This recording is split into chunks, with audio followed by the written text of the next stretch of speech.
श्री राम जय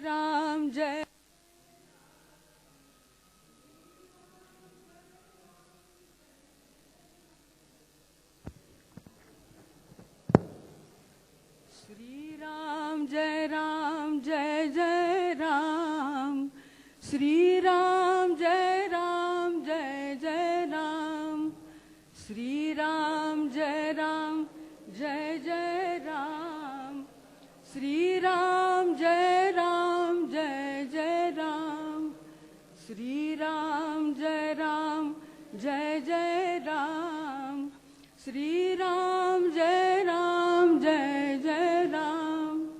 श्री राम जय जय राम श्री राम जय जय राम श्री राम जय जय राम श्री राम जय जय राम श्री राम जय जय राम श्री राम जय जय राम श्री राम जय जय राम श्री राम जय जय राम जय जय रघुवीर समर्थ।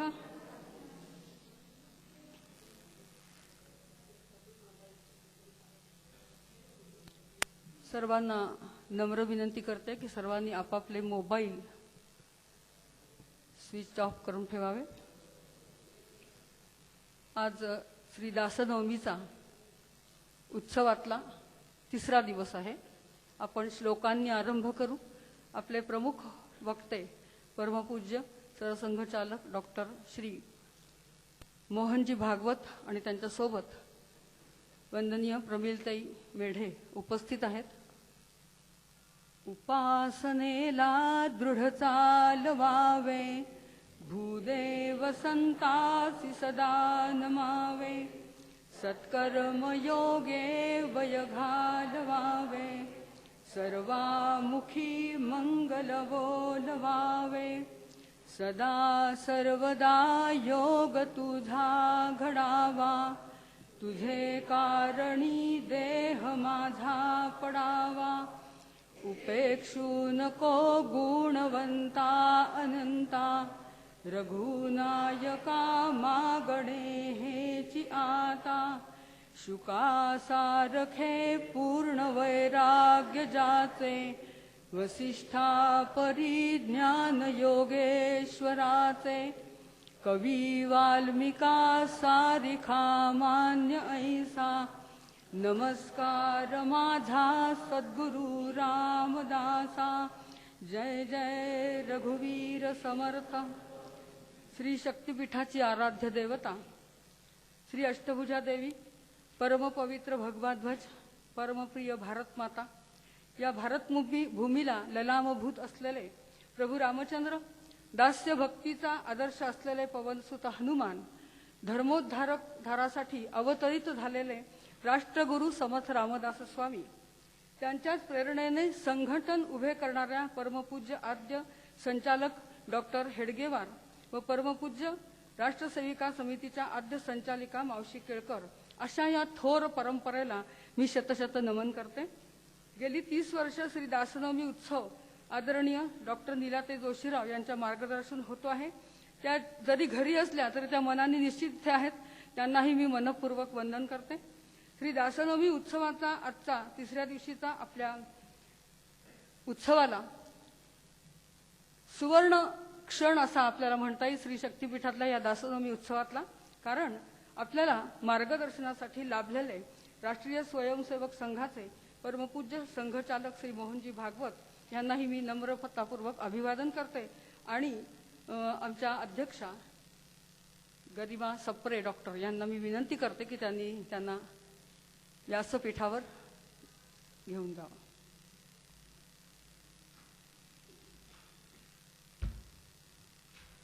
जय जय रघुवीर समर्थ।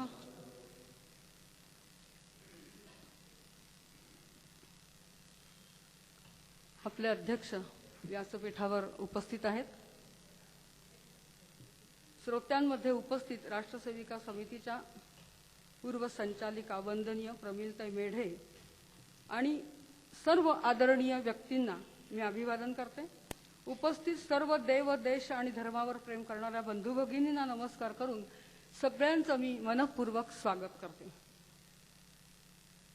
मी संस्थेच्या अध्यक्षा प्राध्यापक गरिमा सप्रे यांना विनंती करते की त्यांनी परमपूज्य सरसंघचालक श्री मोहनजींचे सुंदर फुलांनी फुललेल्या रोपट्याने स्वागत करावे. जय जय रघुवीर समर्थ.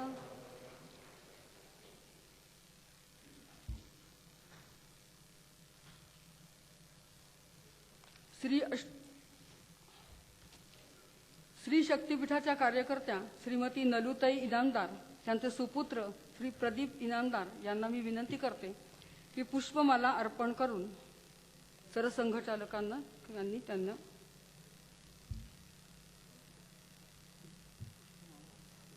सत्कार करावा.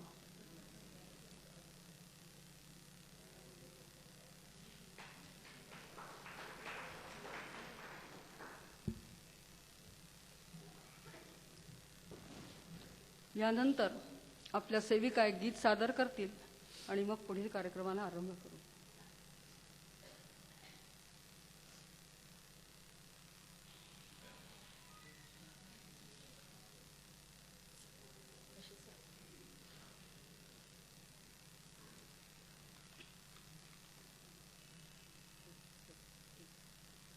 हिंदू जगे देश जगे स्वाभिमान संकल्प जगे. हिंदू जगे देश जगे स्वाभिमान संकल्प जगे. सत्य धर्म की विजय सुनिश्चित, सत्य धर्म की विजय सुनिश्चित. रोम रोम हुंकार जगे. हिंदू जगे देश जगे स्वाभिमान संकल्प जगे. स्वाभिमान संकल्प जगे. स्वर्णिम युग इतिहास जगे. निज गौरव विश्वास जगे.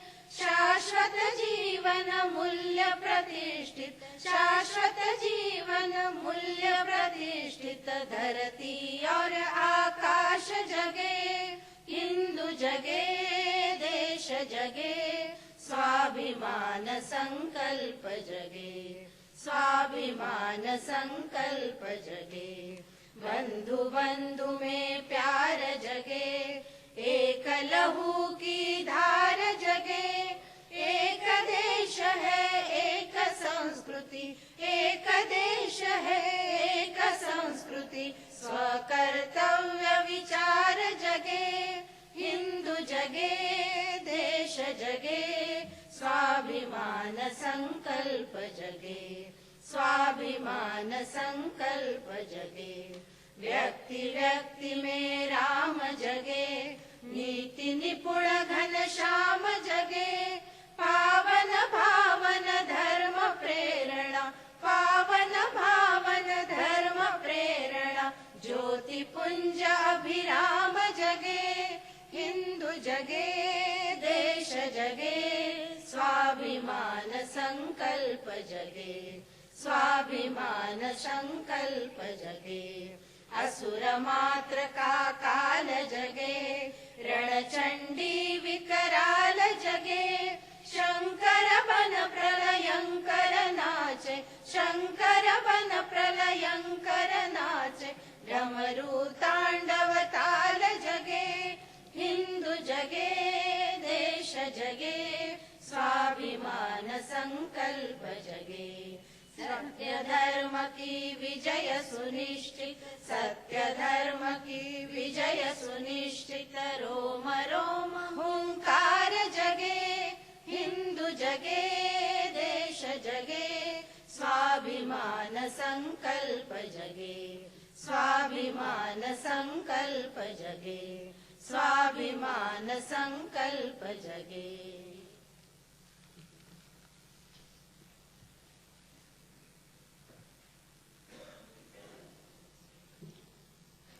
मी थोडक्यात सरसंघ चालकांचा परिचय करून देते.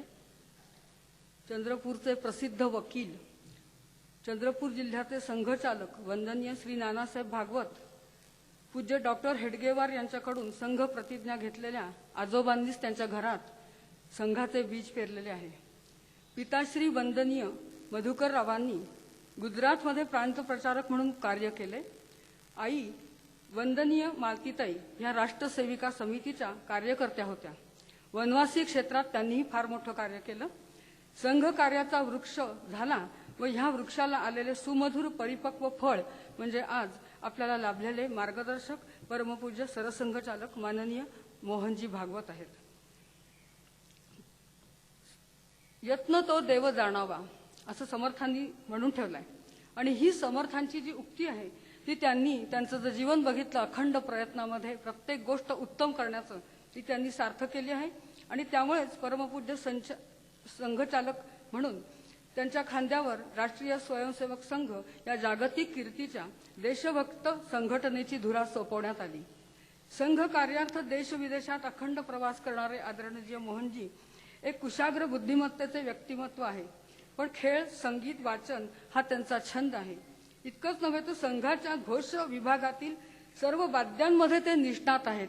हे मी वाचल्यावर मला खरोखरीच आश्चर्य वाटलं की सर्वच वाद्यात निष्णात असणं हे एका व्यक्तीच्या जागी आपल्याला दुर्मिळ बघायला मिळतं. आणि त्यामुळे असा बहुआयामी थोर व्यक्तिमत्वाला मी पुन्हा पुन्हा वंदन करते, त्यांचं स्वागत करते आणि एक विचार माझा व्यक्त करते की एखाद्या महापुरुषाची मतं अमान्य होऊ शकतात पण त्याची महत्ता अमान्य करता येत नाही. परमपूज्य सरसंघ चालक श्री मोहनजी भागवतांचे उत्तुंग व्यक्तिमत्व, निरभ्र चारित्र्य, संघटन कौशल्य, अव्यभिचारी अशी राष्ट्रनिष्ठा ही त्यांच्याजवळ असलेली दौलत आहे. ही कोणालाही नाकारता येत नाही. त्यांचे जीवन हा अनेक जीवनमूल्यांचा मान असतो. संघ परिवाराचे सारथ्य करणाऱ्या श्री मोहनजी भागवतांसारखे माननीय मार्गदर्शन आज आपल्याला लाभलेले आहे. असे वंदनीय पवित्र चरणही आपल्याला लाभलेले आहेत. कारण असे चरण लाभणं हे प्रत्येकाच्या भाग्यात नसतं, ते आपल्याला भाग्य लाभलेलं आहे. मी त्यांना नम्र विनंती करते की त्यांनी समर्थांचे राष्ट्रचिंतन ह्या विषयावर आपले विचार आम्हाला सांगावे.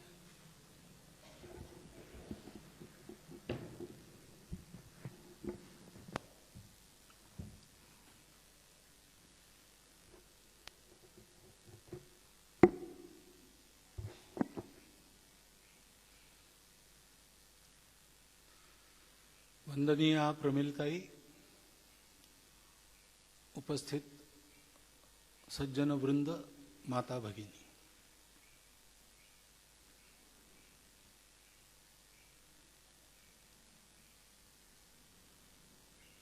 समर्थांचं जीवन आणि समर्थांचं वाङ्मय याचं खूप अध्ययन असलेला मी माणूस नाही.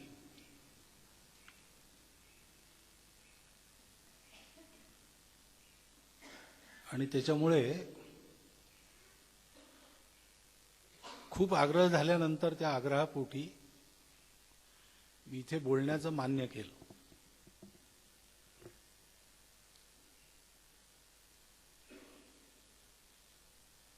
विषयही काही सांगितला नव्हता.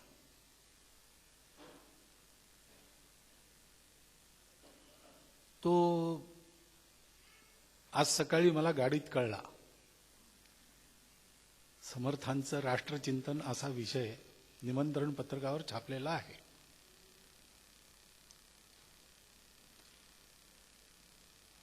समर्थांच्या बाबतीत कशावर बोलावं याचा पुष्कळ विचार करत राहिलो,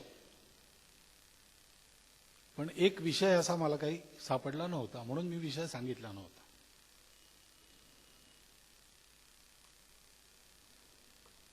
त्यात पुन्हा निरनिराळ्या गोष्टींची भर पडते. कुठेतरी असं छापूनही आलेलं की माझं आज प्रवचन आहे इथे म्हणून.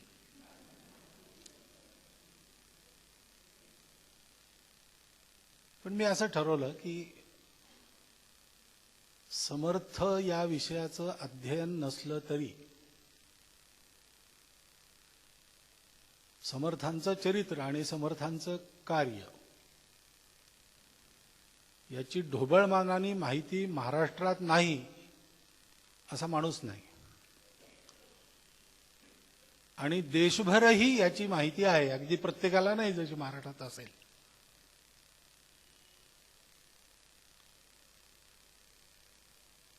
त्याच्यामुळे त्या विषयावर वेळेवर जे सुचेल ते बोलावं. अर्थात विषय तुम्हाला सांगितलेला आहे, त्याच्यामुळे त्याच्यावर अन्याय होणार नाही एवढी खबरदारी घेऊन मी बोलणार आहे. खरं तर समर्थांविषयी बोलायचं म्हटलं तर समर्थांच्या राष्ट्रचिंतनाचा विचार केल्याशिवाय आजच्या काळात बोलताच येत नाही. याचं कारण समर्थांचा काळ आहे 3 शतकांपूर्वीचा. खूप बदललेला आहे. बदललेल्या काळात, बदललेल्या परिस्थितीत जुने विचार, जुनी चरित्र जेव्हा आपण पाहतो तेव्हा आजच्या काळात त्याचा काय संदर्भ आहे त्याविषयीच बोलावं लागतं. समर्थ रामदास स्वामी असं बोलायचं असलं तर समर्थांना समर्थ का म्हणतात, समर्थांना रामदास का म्हणतात? नाव तर त्यांचं नारायण होतं आणि त्यांच्या मागे स्वामी का लागतं याचा विचार करून बोलावं लागतं. सगळ्याच संन्याशांना स्वामी म्हणायचा आपल्याकडे रिवाज आहे, पण रामदास स्वामी असं जेव्हा आपण म्हणतो तेव्हा सगळ्यांमधले एक संन्यासी या दृष्टीने आपण म्हणत नाही. खरोखर जो स्वतःचा स्वामी आहे असा एक तेजःपुंज पुरुष आपल्या पुढे उभा राहतो. त्यांनी सांगितलेलं अध्यात्म हे त्याच्या मागोमाग आपल्या मनात येतं. आणि जेव्हा आपण समर्थ म्हणतो तेव्हा आपल्या व्यक्तित्वाच्या सामर्थ्यावर त्या काळच्या परिस्थितीत हवालदिल झालेल्या समाजाला धीर देणं आणि जी परिस्थिती सामान्य माणसाला असा हवालदिल करून सोडत होती त्या परिस्थितीचा प्रतिकार करणारं सामर्थ्य उभं करणं आणि प्रतिकार करणाऱ्या सर्वांच्या मागे सामर्थ्य उभं करणं, हे जे त्यांनी राष्ट्रकार्य केलेलं आहे तेही आपल्या पाठीमागे आपल्या मनामध्ये येतं. आणि इतकं सगळं करून सुद्धा समर्थ रामदास स्वामी हे नेहमी रामदास राहिलेले आहेत. मोठं काम करून लोकांनी मोठं म्हटलं असतानाही स्वतः रामाचा दास म्हणून तसं वागणं ही त्यांना कदाचित कठीण नसेल झाली गोष्ट, परंतु आज आपल्याकरता विचारणीय आणि अनुकरणीय गोष्ट आहे. या दृष्टीने आपण असं पाहतो, समर्थ एक संत आहेत, त्यांनी अध्यात्माचा उपदेश दिला, भक्ती शिकवलेली आहे. सगुण उपासना त्यांची रामाची जरी असली तरी त्यांनी हे पदोपदी सांगितलेलं आहे की ईश्वर सर्वत्र आहे, तो एकच आहे आणि तो निर्गुण निराकार आहे. सगुण भक्तीच्या मार्गातूनही तिथपर्यंत पोचावं लागतं. निर्गुण भक्ती ज्याला जमते त्यांनी ती करावी, सगुण भक्ती ज्याला जमते त्यांनी ती करावी. पण सगळ्या उपासनांचं लक्ष सर्वव्यापी, सर्वसमर्थ, निर्गुण निराकार परमेश्वराचा साक्षात्कार हे आहे आणि ते मनुष्य जीवनाचं सर्वोच्च लक्ष आहे. हाच त्यांचा उपदेश आहे. परंतु एखादं तत्व, स्वतः साक्षात्कार केलेलं तत्व आणि शाश्वत सत्य असलेलं तत्व जगाला सांगत असताना सुद्धा ते तत्व, तो परमेश्वर तोच खरा आहे आणि बाकी सगळं खोटं आहे हे सुद्धा सांगत असताना त्या खोटेपणात जगत असलेल्या विश्वाला, खोटेपणात कसं जगावं हे सुद्धा सांगावं लागतं.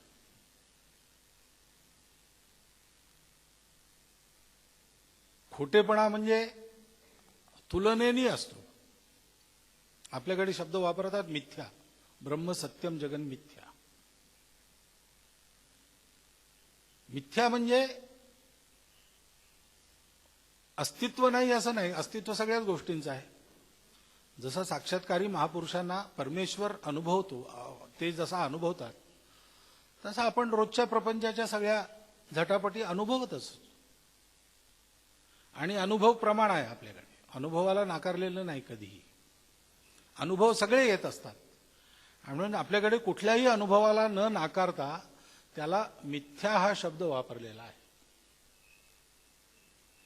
आज गाडीने येत होतो, कामठी रोडवर गुरुद्वारा आहे. त्याच्या अंगणामध्ये एक शववाहिका उभी होती. त्याच्या मागे असं लिहिलेलं आहे की मरण सत्य है, जीवन झूठ है. आता तात्विक दृष्टीने हे आपल्यालाही समजतं, कारण आपण सगळे हिंदुस्थानात जन्मलेले लोक आहोत. आपल्या रक्तात या गोष्टी समजणं आहे. परंतु जीवन खोटं आहे असं आपण म्हणू शकू का? त्याच्यातच आपल्याला जगावं लागतं. पण हे जगत असताना विवेक करून ते सोडायचं आणि जे शाश्वत अंतिम निर्णायक सत्य आहे, ज्याच्या आधारावर सगळी ही चित्र उभी राहतात आणि काही वेळापर्यंत ती सत्य भासत असतात, काही स्तरापर्यंत, त्याला जाणून घेतलं पाहिजे. म्हणून प्रपंचाचा निषेध समर्थांनी केला नाही, संसाराचा निषेध केला. संसार मुळीच नासका असं म्हटलंय. पण पुढे ते म्हणतात विवेके करावा फिका, विवेक करावा नेटका. संसार जरी मुळात नासका असला तरी तो विवेकाने नेटका केला पाहिजे, म्हणजे मग तो हळूहळू फिका होत जातो, असं त्यांचं म्हणणं आहे. जीवन जे जीवनाचं परमोच्च लक्ष्य आहे त्याच्याकडे घेऊन जायचं आहे.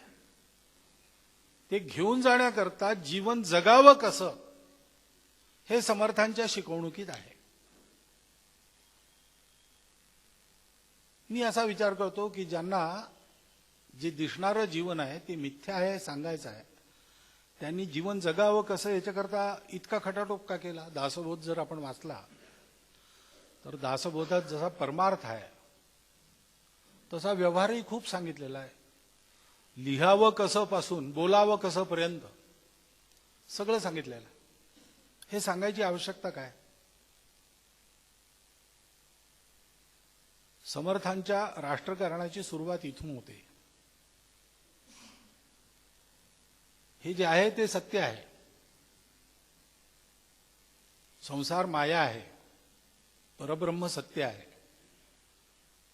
तिकडेच मनुष्यानी गेलं पाहिजे. परंतु हे सत्य सगळ्या जगाला शिकवण्याची जबाबदारी ज्या राष्ट्राची, ज्या समाजाची आहे. समर्थांच्या काळात ते राष्ट्र पराभूत आहे, परदलित आहे, परक्यांनी पायाखाली तुडवलेला आहे. सगळ्या जगाच्या सुखाचा मार्ग सांगणारा देश हा बोलायच्या स्थितीत नाही.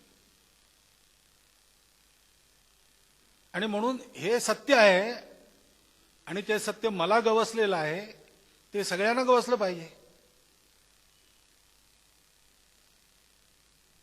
स्वाभाविक उर्मी आहे. ही स्वाभाविक उर्मी अशी काय आहे?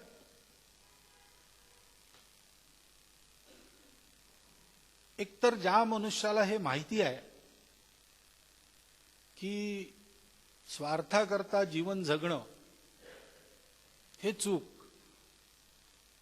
परोपकाराकरता जीवन जगणं, जे जे आपणासी ठावे ते सकळा शिकवावे, शहाणे करून सोडावे सकळ जन, ही आपल्या या राष्ट्राच्या जन्माची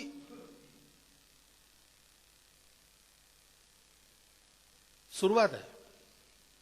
आपलं राष्ट्र जन्मलं कसं? जगामध्ये अनेक राष्ट्र आहेत, उदयाला आली गेली, काही आहेत. ती सगळी राष्ट्र उदयाला येण्यापूर्वी आपलं राष्ट्र होतं आणि आजही आहे आणि पुढेही राहणार. कारण राष्ट्र म्हणजे स्वार्थ साधनाचं संघटन, अशी सगळीकडे कल्पना आहे. मनुष्य हा फार दुर्बल प्राणी आहे आणि जगामध्ये जर त्यांनी अशी कल्पना केली की मला जगाच्या विरोधात जगायचं आहे, संघर्ष करून जगायचं आहे, स्ट्रगल फॉर एक्झिस्टन्स आहे, तर मग आपली स्वार्थपूर्ती करण्याचं त्याचं सामर्थ्य मुळीच नाही. म्हणून मग तो समूह करून राहू लागतो. समूह सामूहिक स्वार्थाकरता असतो आणि सामूहिक स्वार्थ पुराभावा म्हणून व्यक्तिगत स्वार्थावर नियंत्रण असतं. पण हे नियंत्रण कशाच्या आधारावर करणार? बळी तो कान पिळी अशी एक वेळ रीती होती, पण त्यांनी चालत नाही. आणि म्हणून मग सामूहिक स्वार्थ पूर्ण करणारी एका सत्तेचं अस्तित्व कल्पून त्या सत्तेची रचना झाली आणि त्या सत्तेने सगळ्यांना नियमांच्या अनुशासनात बांधून ठेवायचं. जोपर्यंत ती सत्ता आहे तोपर्यंत राष्ट्र राहणार. ही सत्ता कोलमडली की राष्ट्र जाणार. अशी जगातल्या सगळ्या राष्ट्रांची स्थिती आहे. सगळ्या लोकांना समूहाला एकत्रित करायचं काहीतरी कारण असतं. भाषा असते, कुठे पंथ संप्रदाय असतो, कुठे आर्थिक हितसंबंध असतात. त्याच्या आधारावर लोक समूह बनवतात. समूहाचं अनुशासन टिकून राहावं म्हणून एक सत्ता उत्पन्न करतात आणि त्या सत्तेला केंद्र मानून सगळे व्यापार चालतात. आपल्या देशामध्ये असं झालेलं नाही, कारण आपल्या देशाचा जन्म, आपल्या राष्ट्राचा जन्म हा स्वार्थाकरता झालेला नाही. ओम भद्रमिच्छंत ऋषय स्वर्विदः तपो दीक्षाम उपसे दुरगरी ततो राष्ट्रम बलमोजश्च जात. विश्वाच्या कल्याणाची इच्छा करणाऱ्या ऋषींच्या तपातून राष्ट्राचं बल आणि ओज याची निर्मिती झाली आहे. ती विश्वाच्या कल्याणाची इच्छा करत होते.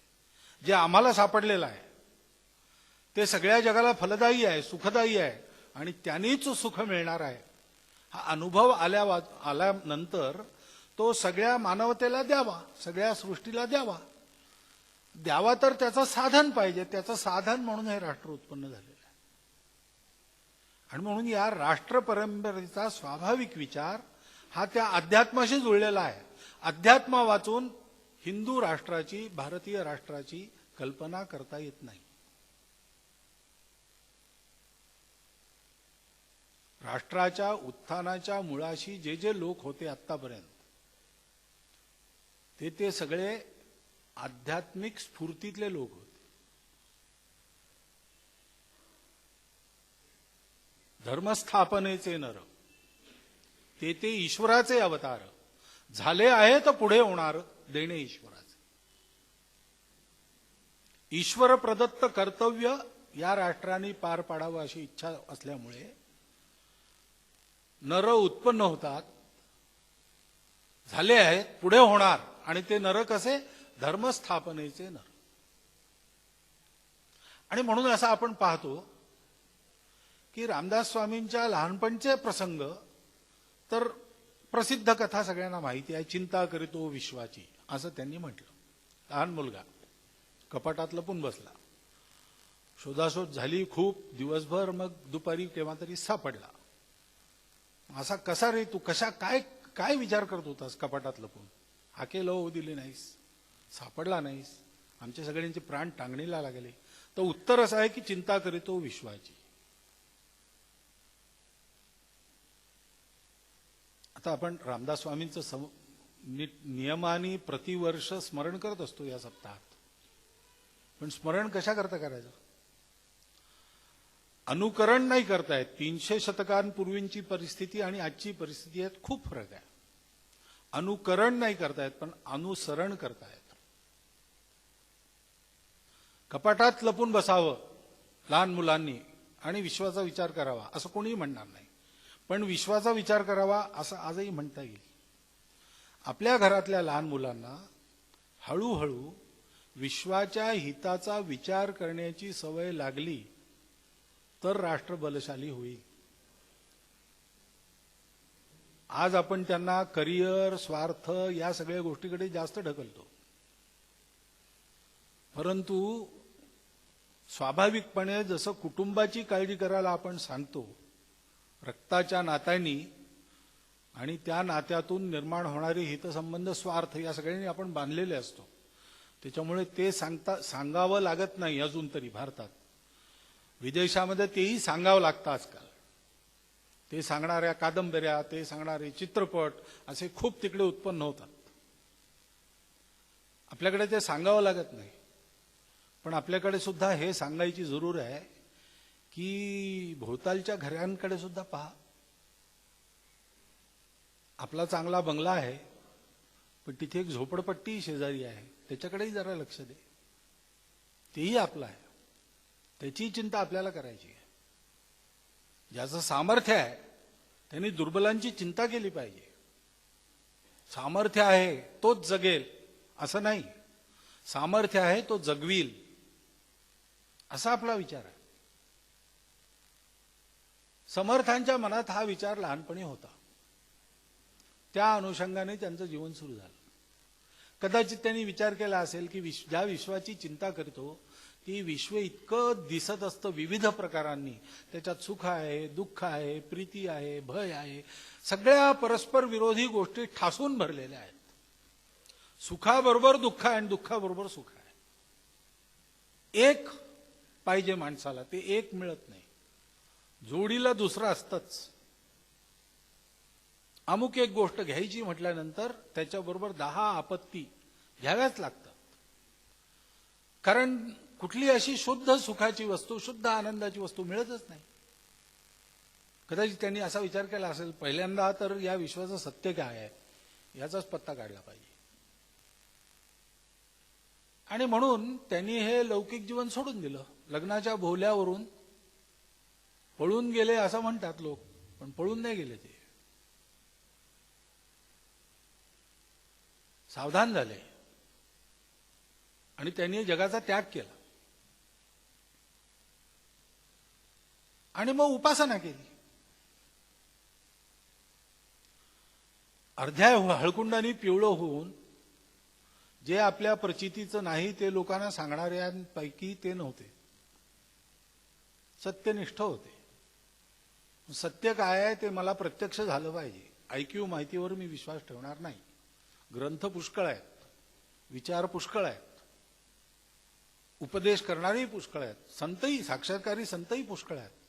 पण तो साक्षात्कार पहिल्यांदा मला झाला पाहिजे, तर मी लोकांना सांगू शकतो. सांगोवांगीच ऐकून नाही सांगणार, रोकड्या अनुभवाचं सांगेन. असा कदाचित त्यांनी विचार केला असेल आणि सगळं जीवन आपलं त्यांनी या साधनेला व्हायचं ठरवलं आणि ते तपस्वी झाले. त्यांना ते सत्य गवसलं. आणि मग त्यांनी काय केलं? त्यांनी पर्यटन केलं, देशस्थिती पाहिली. उत्तरेत तुलसीदासांना जाऊन भेटले. दक्षिणेमध्ये विजयनगरच्या साम्राज्याचे अवशेष पाहायला गेले. ते पाहायला गेले की कशा करता गेले असं आत्ता पुराव्याने नाही सांगतायत. पण तिथे त्यांनी स्थापन केलेला मारुती आजही आहे हम्पीच्या अवशेषांमध्ये. त्या भग्नावशेषात मारुती स्थापन करायला रामदास स्वामी कशाला गेले? आणि समजा गेलेही असतील तर रामदास स्वामींसारख्या सगळ्या गोष्टींचं चौकसपणे निरीक्षण करून त्याचा यथार्थ अर्थ मनात बाळगणाऱ्या माणसाच्या डोळ्यातून तो इतिहास सुटला असेल का? ज्या परकीय आक्रमणामुळे सगळा समाज त्रस्त झालेला आहे. माणसा खावया अन्न नाही, अंथरुण पांघरुण तेही नाही, घर कराया सामग्री नाही, अखंड चिंतेच्या प्रवाही पडिले लोक. अशी समाजाची स्थिती ज्या परचक्रामुळे झाली आहे, त्या परचक्रांना तोंड देऊन कोकणच्या किनाऱ्यापासून तर ओरिसाच्या किनाऱ्यापर्यंत सतत शेकडो वर्ष जे साम्राज्य चाललं त्याचा अस्त कसं काय झाला? ज्याच्या सामर्थ्याचा डंका सगळ्या जगात गाजतो, ज्याचा व्यापार जगातल्या अनेकानेक देशात चालतो, रोम पासून तर चीन पर्यंत, ते साम्राज्य असं एका 5 शक्तींनी, लहान शक्तींनी एकवटून केलेल्या आक्रमणात आणि एका लढाईत ध्वस्त झालं. हे कसं झालं असा विचार त्यांच्या मनात आला असणं अगदी साहजिक आहे, अगदी स्वाभाविक आहे. आणि म्हणून त्यांनी या सगळ्या गोष्टींचा विचार केला आणि त्यांच्या लक्षात आलं की पहिल्यांदा समाजाचा आत्मविश्वास बळकट झाला पाहिजे. आणि म्हणून आत्मविश्वास बळकट करणाऱ्या ज्या ज्या गोष्टी त्या सगळ्या त्यांनी स्वतः आचरणात आणल्या आणि समाजामध्ये प्रचलित केल्या. त्याच्यातलं पहिली गोष्ट म्हणजे त्यांनी उपासना प्रचलित केली. उपासना ही व्यक्ती सापेक्ष असते आणि एक व्यक्ती एका उपासनेला धरून चालतो आणि त्या उपासनेचा प्रचार करतो. याच्यात वावगं काही नाही. रामाची उपासना त्यांनी मांडली. रामाची उपासना का मांडली? उत्तरेत ते गेले. तुलसीदासांची त्यांची भेट झालेली आहे, चर्चा झालेली आहे. उत्तरेमध्ये तुलसीदासांच्या रामचरितमानसामुळे खचत चाललेला समाज सावरला. कारण स्वभाव आपला हो कऊ भूप हमे का हानी. ठीक आहे, काल आमचा माणूस राज्य करत होता, आज बाहेरून एक राजा आलाय, पण आहे राज्य करतोय, त्या राज्याचे नियम आहेत, कायदे आहेत. ते जाचक होतात तर सांगायचं कोणाला? अराजकात जाता येत नाही. आणि राजा परधर्मी आहे, तो आमचा धर्म समजत नाही, आमचा धर्म कसपटा समान मानतो. हे सगळ्याच्यात आणि दुसरा कोणी नाही त्यांचा प्रतिकार करणार, तर कोण? मग याच्यात जगायचं कसं? मग सोडून द्या, त्याचा धर्म स्वीकारा, प्रतिकार करू नका, काय अटी टाकेल त्या स्वीकारून गुलामी स्वीकारा. अशा मानसिकतेत जाणारा समाज, त्याच्या पुढे रामचरित मानसातून तुलसीदासांनी रामाचं चरित्र उभं केलं की राजा असावा लागतो, माणसाचं आचरण असं असावं लागतं. संकटांचे पहाड समोर उभे आहेत, पण तसं धैर्याने उभं राहावं लागतं. 14,000 राक्षसांचा सामना एकट्याने करायचा असतो. सगळे आपत्ती, वनवास, पत्नीचं हरण, बलाढ्य राक्षसांशी शत्रुता, असं सगळं झालं तरी न खचून जाता धैर्याने लढायचं असतं. हे चरित्र उत्तर भारतात सगळीकडे त्याच्यामुळे प्रचलित झालं. समाजाने त्यातून घ्यायचा तो बोध घेतला आणि खचत चाललेला समाज सावरला. रामदासांनी हे पाहिलं आणि रामदासांनी दक्षिणेत येऊन तेच केलं. कदाचित योजनाही झाली असेल, माहित नाही.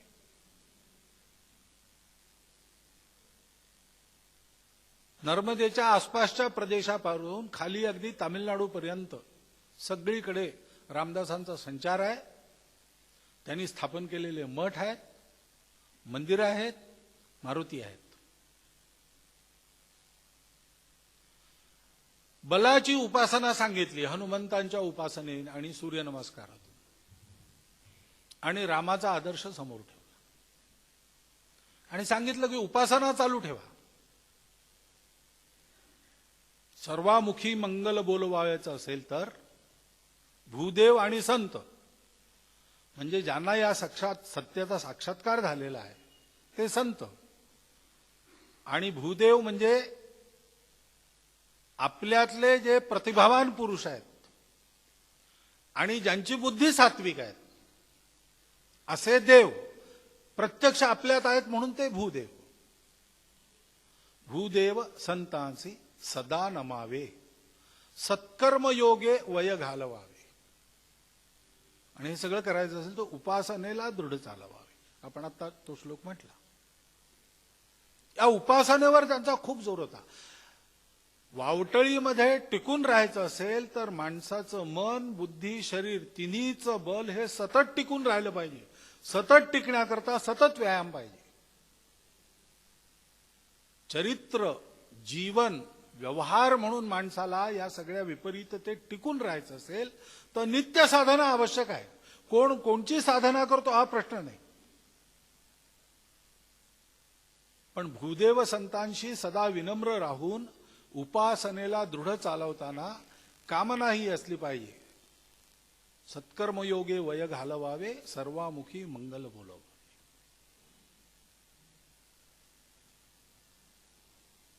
हा उपदेश त्यांनी सगळीकडे चालवला. कठीण प्रसंगात सुद्धा उपासना सोडू नका. प्रसंग हा कठीण हो, बहुत पावले मोहो. स्वये विवेक राखती, बळेची तेची वाचती. पुष्कळ प्रसंग समोर येतात. सगळं साध्य होणार नसतं, काही सोडावं लागतं. काय सोडायचं, काय नाही सोडायचं, प्राण गेला तरी विवेक करता आला पाहिजे. गीतेत म्हटल्याप्रमाणे कधी धर्म अधर्माचं स्वरूप घेऊन समोर येईल, कधी अधर्म धर्माचं स्वरूप समोर येतं. आता आपल्याला अनुभव येईल येत्या दिवसात. सगळेच जण धर्माचं स्वरूप घेऊन समोर येतील. विवेक करता आला पाहिजे. बरा विचार तो करा, विवेक हा मनी धरा. हे कसं होईल? उपासकासी सूचना, उपासना उपासना. भ्रामक परिस्थिती जेव्हा समोर उभी राहते, अनेकदा असे विचार होऊन जातात. दृष्टी पुढे इकडे जावं की तिकडे जावं असा प्रश्न उभा राहतो. त्यावेळेला जो विवेक करता आला पाहिजे तो विवेक तेव्हा करता येतो जेव्हा समाजामध्ये असे जे साधक लोक असतात, उपासक लोक असतात, जे सत्कर्म योगानी वय घालवत असतात, सर्वामुखी मंगल बोलवण्याकरता कार्यरत असतात, भूदेव संतांशी विनम्र होऊन वागतात, त्यांच्यासाठी सूचना, उपासकांशी सूचना, उपासना उपासना. आणि जिथे जातील तिथे त्यांनी त्या उपासनेचा प्रचार केला. ती उपासना करणारे शेकड्यांनी लोक एकेका स्थानी उभे केले आणि त्यांचं जाळं सगळ्या दक्षिण भारतात उभं राहिलं. त्या जाळ्याच्या आधारावर पुढे किती कामं झाली, किती कामं झाली.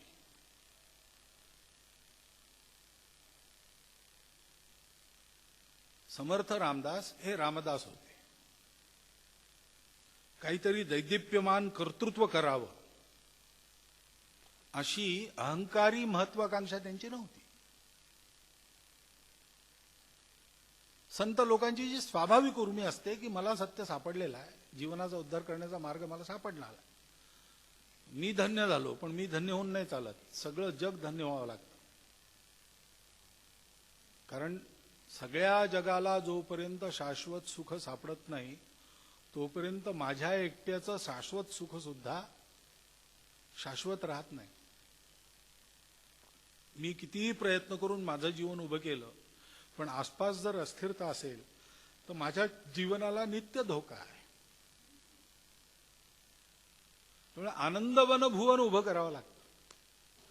वनी भुवनी आनंद होईल असं वातावरण उभं करावं लागतं. ते स्वप्न सुद्धा त्यांनी अयोध्येमध्ये पाहिलेलं आहे. भग्न राम मंदिर पाहिल्यानंतर चिंतेत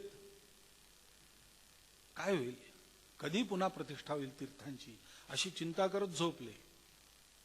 रात्री स्वप्न पडलं आणि सकाळी ते त्यांनी उतरवलं.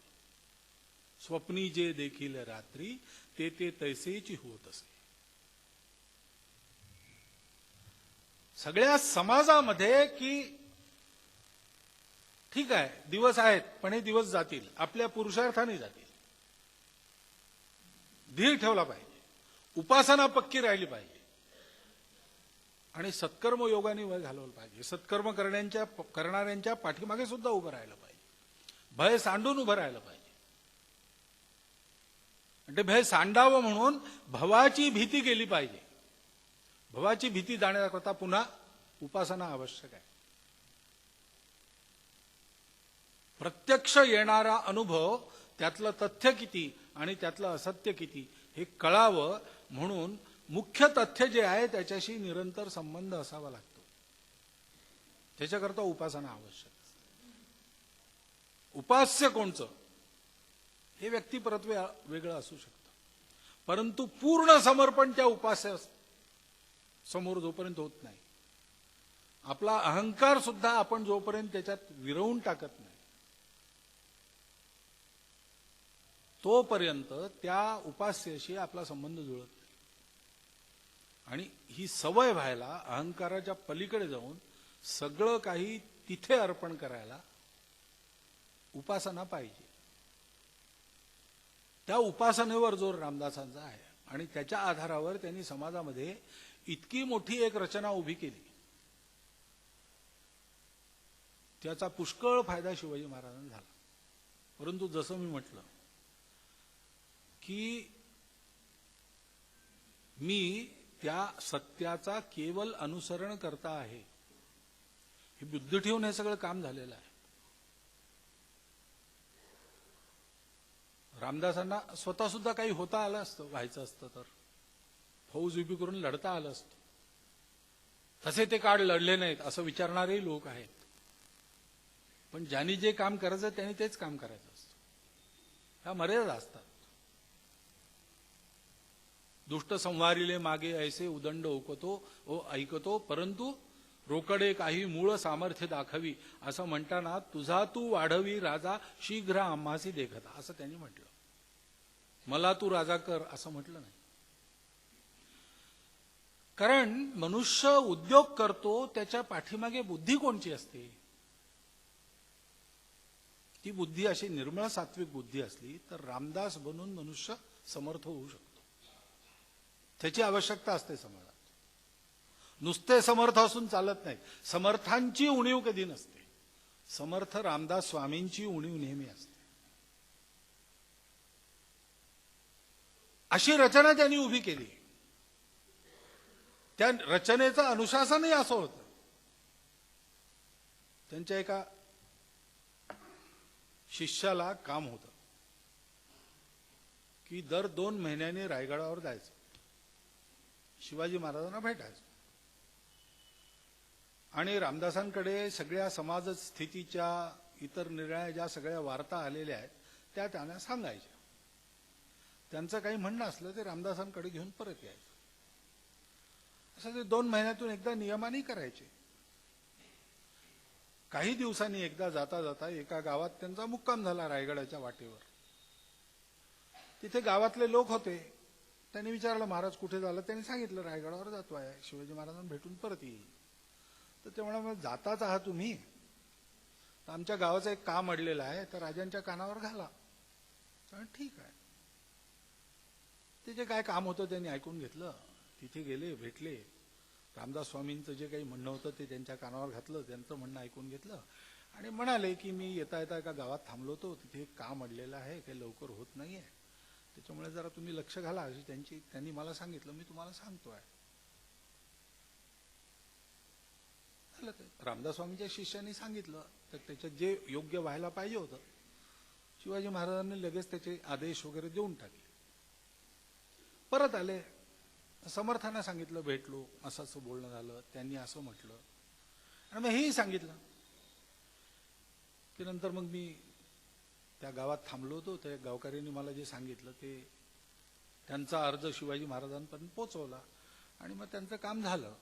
शिवाजी महाराज फार तत्परतेने न्याय करत असतात. तर रामदास स्वामींनी म्हटलं की बरं ठीक आहे, मग आता तुझ्याकडे हे काम नाही आजपासून, कारण तुला फक्त एवढंच काम सांगितलं होतं. मी जी परिस्थिती सांगतो ती त्यांच्या कानावर घालायची, त्यांचं जे काही म्हणणं असेल ते मला सांगायचं. गावकऱ्यांच्या अन्यायाचं निवारण करायचं काम तुला दिलं नव्हतं. ते तू केलं याच्यात कुणाचं नुकसान नाही, पण तुझ्या सवयीचं नुकसान आहे. म्हणून आजपासून हे काम बंद. आणि त्यांना पुन्हा अशी बुद्धी होऊ नये म्हणून एक छोटीशी शिक्षाही सांगितली. का? समर्थ हे रामदास असले पाहिजेत. पुष्कळ अनुसरण करण्यासारखं आपल्याला पुष्कळ आहे. असा उद्योग निरंतर चालला, त्याची खूप मदत झाली. शिवाजी महाराजांसारखा नेतृत्व करणारा एक माणूस समोर आला. शिवाजी महाराज स्वतः झाले. त्यांना या सगळ्या समाजातल्या संतांनी घातलेल्या निरनिराळ्या रचनांचं निरनिराळ्या प्रकाराने सहाय्य झालाय. सरळ इंग्रजीत ज्याला डायरेक्ट म्हणतात अशी मदत त्यांना झाली आहे रामदास स्वामींच्या रचनेत. कारण रामदास स्वामींनी ती रचनाच मुळी या बुद्धीने उभी केली होती. राजा कोण आहे कोण नाही याच्याशी स्वभावतः हिंदू समाजाला काही कर्तव्य नसतं, परंतु त्यांनी फरक पडतो, अगोदर पडत नव्हता.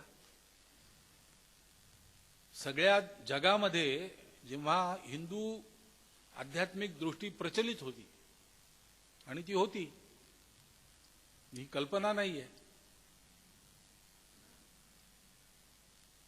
Pre Christian pre Islamic traditions याचा अभ्यास करणारी एक संस्था नागपुरात सुद्धा आहे.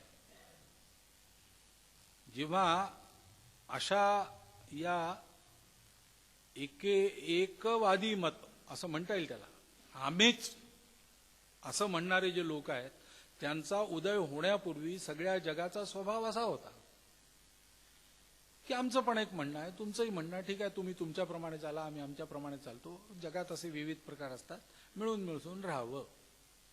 अशा प्रकारची मूल्य व्यक्तीच्या आचरणापासून तर समाजाच्या आचरणापर्यंत सगळीकडे या मतांचा उदय होण्यापूर्वी विद्यमान होती, याचे पुष्कळ पुरावे आता समोर आलेले आहेत.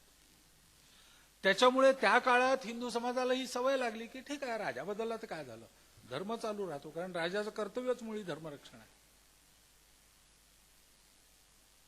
पण आम्ही सांगतो तोच धर्म आहे आणि तुम्ही म्हणता तो धर्म नाहीच, त्याच्यामुळे आमच्यासारखेच वागा, नाहीतर आमच्या दयेवर राहावं लागेल. अशा प्रकारचं हे परचक्र पहिल्यांदा आलं इस्लामी आक्रमणाच्या निमित्त. आणि म्हणून हिंदू समाज गोंधळलेला होता. ज्या हिंदू समाजाने शक हुण कुशाणांना पचवून टाकलं, त्याला हे कळेना की यांच्याशी आम्ही संवाद करू इच्छितो, पण हे आमच्याशी संवादच करू इच्छित नाहीत. याचा प्रतिकार कसा करावा, कसं समजावून सांगावं.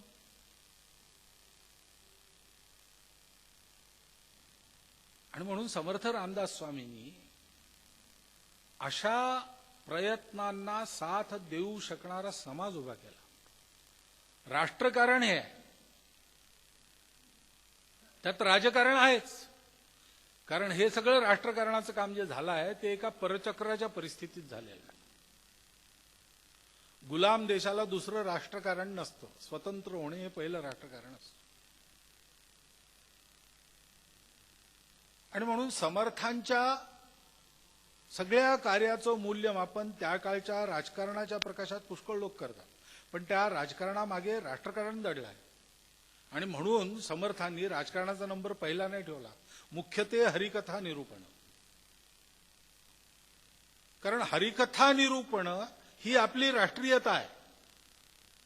मी जो थोडासा विषयाच्या बाजूला जाऊन राष्ट्र आपलं कसं निर्माण झालं वगैरे वर्णन केलं, त्याच्या पाठीमागे कारण आहे. कारण त्याचा हरिकथा निरूपणाचा विचार आपण जर करू शकत नाही, तर आपण आपल्या राष्ट्रीयतेची ओळख सुद्धा पटवू शकत नाही. आपल्या स्वतःलाच ती ओळख पटणार नाही. सर्व सृष्टीमध्ये विविधतांच्या पाठीमागे एकता दडलेली आहे, हे ओळखणारं आपलं राष्ट्र आहे, तीच आपली विशेषता. आणि त्याच्या आधारावर आपण धर्म सांगितला. आपण धर्म सांगितला म्हणजे पूजा नाही सांगितली. पूजा ही जे सांगितलं जातं धर्माच्या आधारावर त्याचा भाग आहे, परंतु शाश्वत धर्म आहे जो त्रिकालाबाधित आहे, तो देशकाल परिस्थितीनुसार सुद्धा न बदलणारा आहे, शाश्वत आहे, सनातन आहे. तो धर्म म्हणजे पूजा नाही. सगळ्यांसाठी जो तो धर्म आहे, तो धर्म म्हणजे समाजाला बांधून ठेवणारं, समाजाला स्थिर ठेवणारं आणि समाजाला उन्नत करणारं असं बंधन आहे.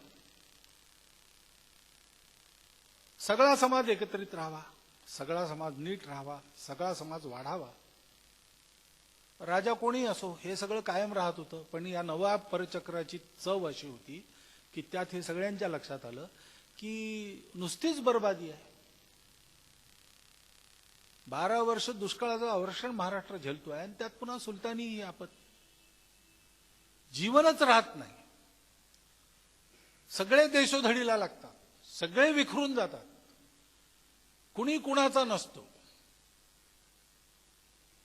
पण आपापल्या स्वार्थाकरता कडेकोट प्रयत्न करूनही कुणाचंच काहीही पूर्ण होत नाही.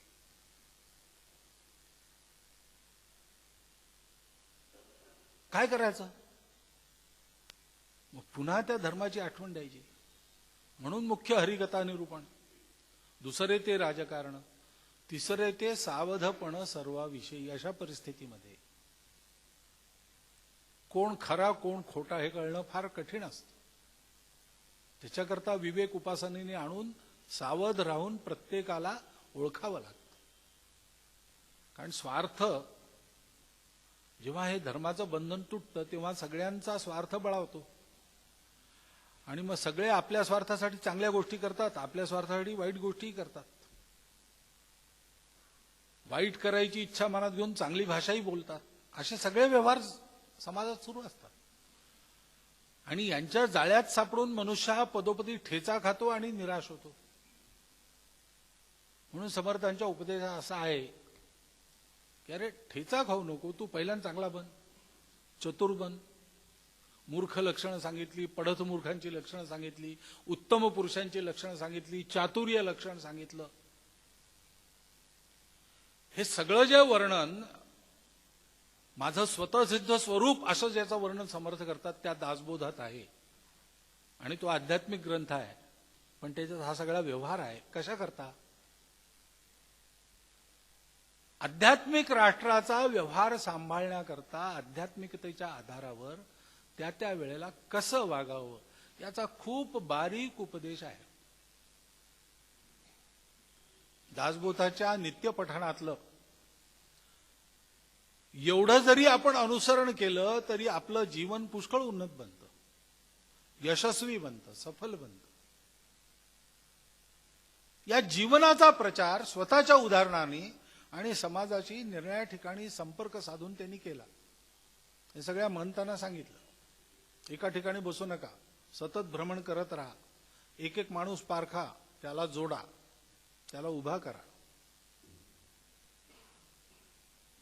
आपल्या पुरुषार्थाच्या महत्वाने लोकांचं भलं झालं पाहिजे असं वागा.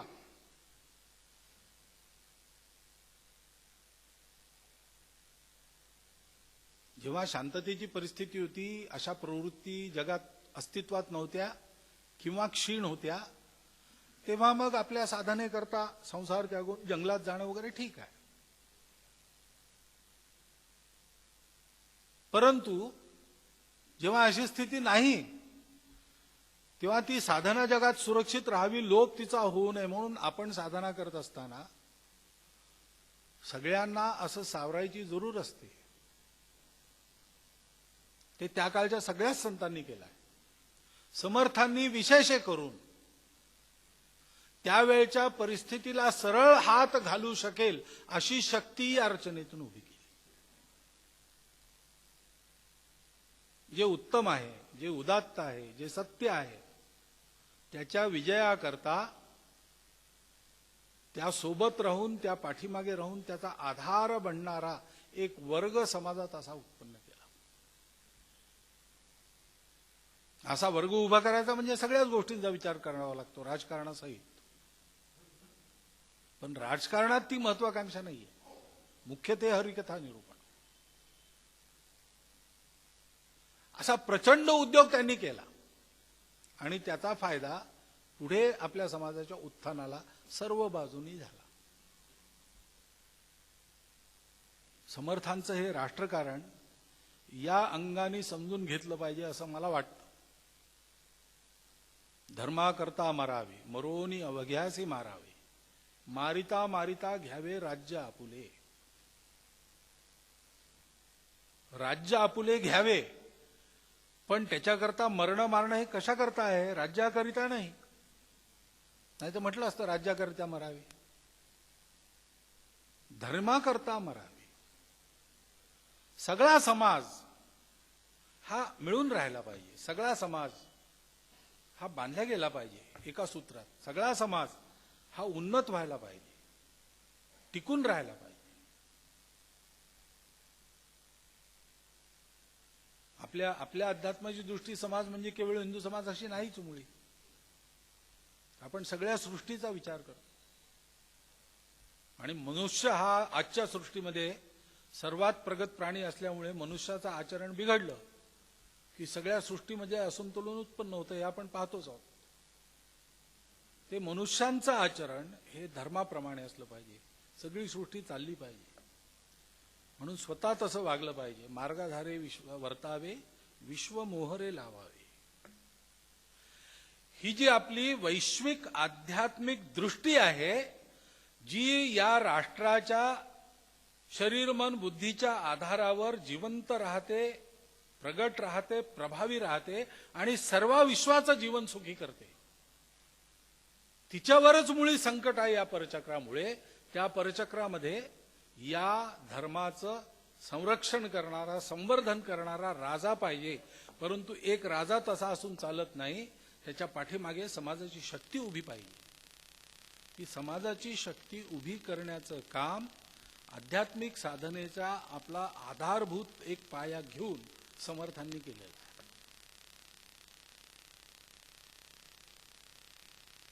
आणि म्हणून शतकं लोटली तरी समर्थांच्या वाङ्मयाचं अध्ययन आपण करतो, त्यांचं जीवन वाचतो, त्यांचा उपदेश पाहतो. इतिहास संशोधक म्हणून आपण ते पाहत नाही. आपण कोणीच इतिहास संशोधक नाही, आपण सामान्य लोक आहोत. पण आपल्याला असं वाटतं की ते वाचलं पाहिजे, ते ऐकलं पाहिजे, ते आपल्या मुलांना सांगितलं पाहिजे. पण आपल्या मुलांना आपण त्यातलं काय सांगतो? आपण स्वतः त्यातलं काय वाचतो आणि काय समजतो? व्यक्तिगत उपासना ती असलीच पाहिजे, परंतु व्यक्तिगत उपासना ही व्यक्तिपुरती मर्यादित राहता कामा नये. उपासनेतून उत्पन्न होणारं स्वत्व हे सगळ्या समाजाचं झालं पाहिजे. आणि म्हणून समाजाकरता जगणारं व्यक्तित्व हे त्या उपासनेतून उभं राहिलं. मी जेव्हा समर्थांच्या जेवढं काही मला माहिती आहे आणि थोडंफार मी वाचत असतो, त्याचं मनन करतो, तेव्हा माझ्या लक्षात हा अर्थ येतो. आणि हेच राष्ट्रकारण आहे. त्या राष्ट्रकारणात सर्व गोष्टी येतात, सामाजिक समस्यांपासून तर राजकारणापर्यंत सगळ्या गोष्टी त्यात येतात. पण त्या राजकारणातल्या सत्ताकारणाचा स्पर्श होऊ न देता सुद्धा ते राजकारण सुद्धा धर्माकरता चालावं, याकरता त्यावर प्रभाव टाकणारी शक्ती समाजाची ही त्यातूनच उत्पन्न होते. परिस्थिती 300 वर्षापूर्वीची वेगळी होती, त्यामुळे काही शैली वेगळी असेल, पद्धती वेगळी असेल, परंतु हे जे सार तत्व आहे समर्थांच्या राष्ट्रकारणाचं, ते सदा सर्वदा शाश्वत रूपाने उपयोगाचं आहे. आणि म्हणून ते अनुसरणीय आहे. त्यातला हा अर्थ आपण सर्वांनी ओळखावा, याचं चिंतन करावं. आणि त्या चिंतनाच्या प्रकाशात आपण सर्वांनी आपल्या जीवनापासून सुरुवात करून या उपासनेला सुरुवात करावी. आणि ती उपासना सर्वदूर प्रचलित करण्याकरता सुद्धा परिश्रम करावे. मी सर्वांशी कसा वागतो इथून सुरुवात आहे सगळे उपदेश. दुसऱ्याला वाईट वाटतं हे तर लक्षात येतं. दुसरा वाईट वागला तर आपल्याला काय वेदना होतात आपल्या लक्षात येतात. मग आपण तसं दुसऱ्याशी वाईट का वागावं, इथून सुरुवात होते. ज्या गोष्टीमुळे मला आनंद होतो, सर्वांना आनंद त्या गोष्टीमुळे होईल, ती गोष्ट मी करीन. ज्या गोष्टीची मला वेदना होते, तशी वेदना माझ्या आचरणामुळे दुसऱ्याला अनुभवलेली असं मी करणार नाही. इथपासून त्या उद्यमाला सुरू करून उपासनेच्या आधाराने हळूहळू आपलं जीवन तसं करत जर आपण गेलो तर एका अर्थाने आजची परिस्थिती फार वेगळी नाही आहे. देवद्रोह्यांच्या फौजा काही चालून येत नाही आहेत, एवढाच एक फरक आहे.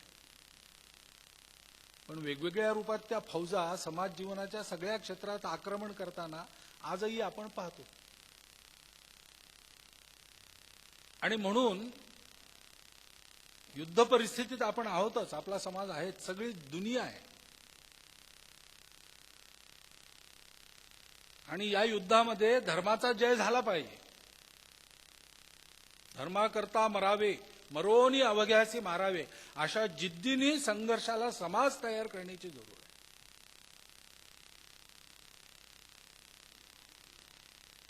मग काही लोक असे असतील, ते म्हणतील की देशाच्या सख्यत्वासाठी पडाव्या जीवलगांच्या तुटी सर्वस्व अर्पावी, शेवटी प्राण तोही वेचावा. जे इतके पुढे जाऊ शकतात त्यांनी तितकं पुढे जावं. परंतु आपण आणि आपला परिवार याच्या जीवनाच्या आधाराने आसपासचा समाज उभा करण्याचं काम तर सगळ्यांना करता येतं. ते सर्वांसाठी आहे. एक एक पाऊल पुढे सगळे जातील तर त्यातनं जी प्रचंड शक्ती उभी राहील ती पुन्हा विश्वामध्ये धर्माचा दळलेला तोल सावरून धरायला समर्थ होईल.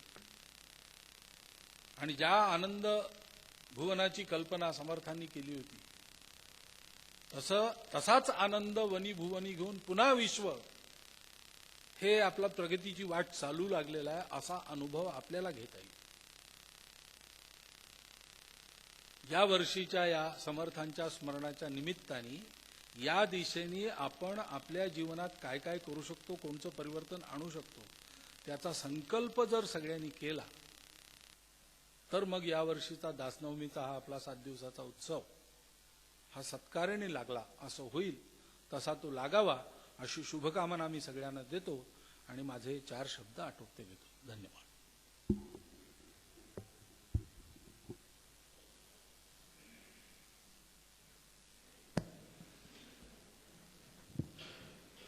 धन्यवाद.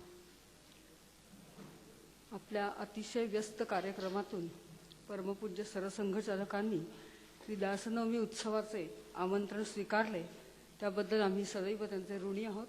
त्याचप्रमाणे उपस्थित सर्व मान्यवरांनाही मी धन्यवाद देते. उद्या आपला हा उत्सव जो आहे त्या उत्सवामध्ये सोलापूरच्या सौ अपर्णा कल्याणी यांचं सप्तशती उपासना ह्या विषयावर प्रवचन आहे. ठीक संध्याकाळी 6 वाजता. तरी सर्व बंधू भगिनींनी त्याचा अवश्य लाभ घ्यावा. त्यानंतर आरती होईल. खाली प्रसाद ग्रहण करूनच सर्वांनी जायचं आहे. आपला हा उत्सव भिक्षेवर चालतो.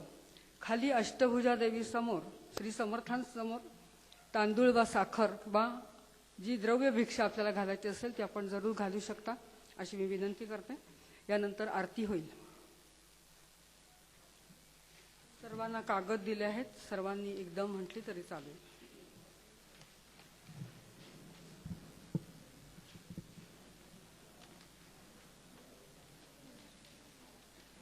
सुखसहिता दुःखरहिता निर्मळ एकांता कलिमल दहना गहना स्वामी समर्था न कळे ब्रह्मादिका अंत अनंता तो तू आम्हा सुलभ जय कृपावंता. जय देव जय करुणाकरा आरती ओवाळू सद्गुरु माहेरा.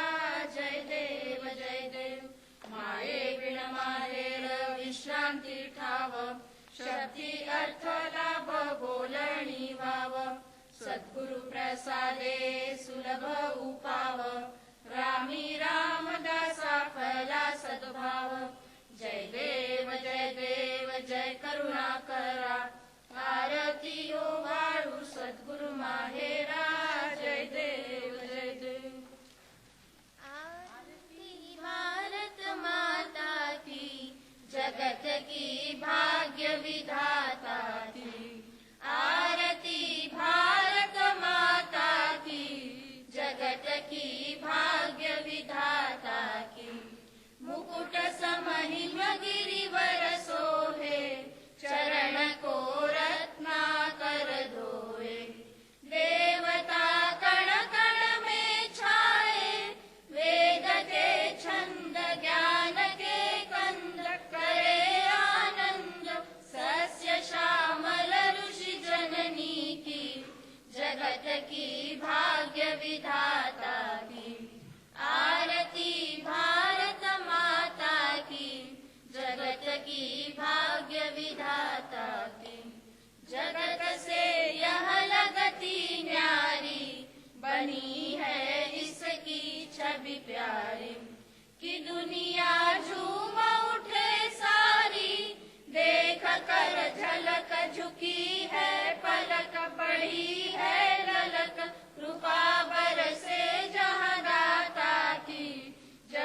की भाग्य विधाता की, आरती भारत माता की, जगत की भाग्य विधाता की।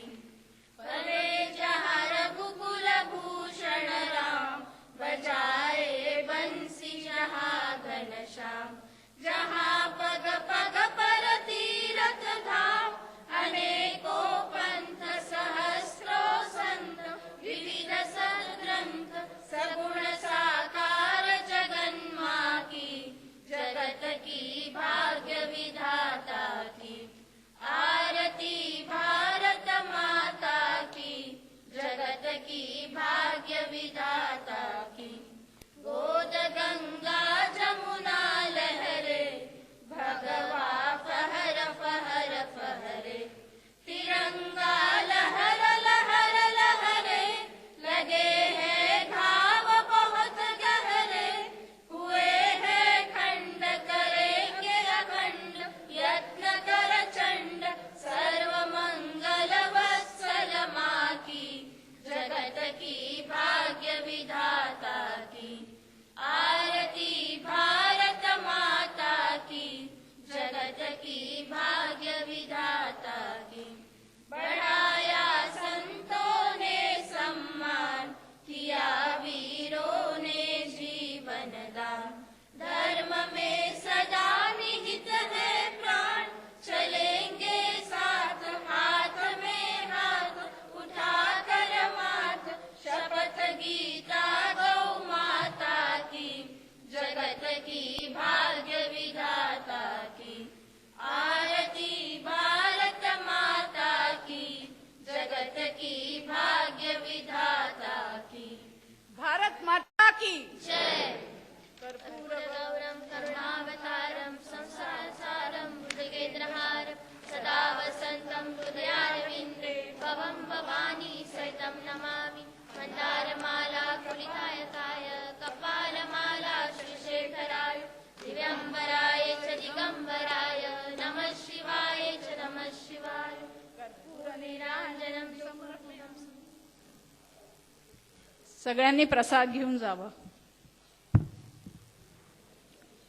एक विशेष सूचना, 25 तारखेला मंगळवारी संध्याकाळी 6 वाजता श्री शक्तीपीठामध्ये एक विशेष कार्यक्रम आहे आणि तो म्हणजे विद्यार्थी आणि पालकांसाठी गाथा वीरांची आणि कथाशुरांची सौ अनुराधा प्रभुदेसाई लक्ष फाउंडेशनच्या ज्या आहेत निर्मात्या, त्यांचा हा कार्यक्रम आहे। तरुणांना त्याच्यात विशेष सहभागी व्हावं अशी आम्ही प्रार्थना करतो आहे। सर्व पालक आणि विद्यार्थी यांनी जरूर ह्याला कार्यक्रमाला यावं।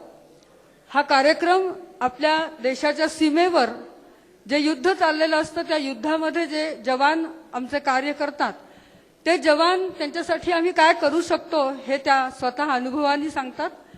त्या अनुभवातून आपल्यालाही काही त्यांच्यासाठी करता येतं जवानांसाठी, हे त्यातून आपल्याला कळेल। काय करता यावं हे पाहण्यासाठी आणि ते युद्ध प्रत्यक्ष कसं चाललं हे पाहण्यासाठी अतिशय सुंदर असा हा कार्यक्रम आहे। याला सर्वांनी जास्तीत जास्त संख्येने उपस्थित राहावं अशी मी नम्र प्रार्थना करते।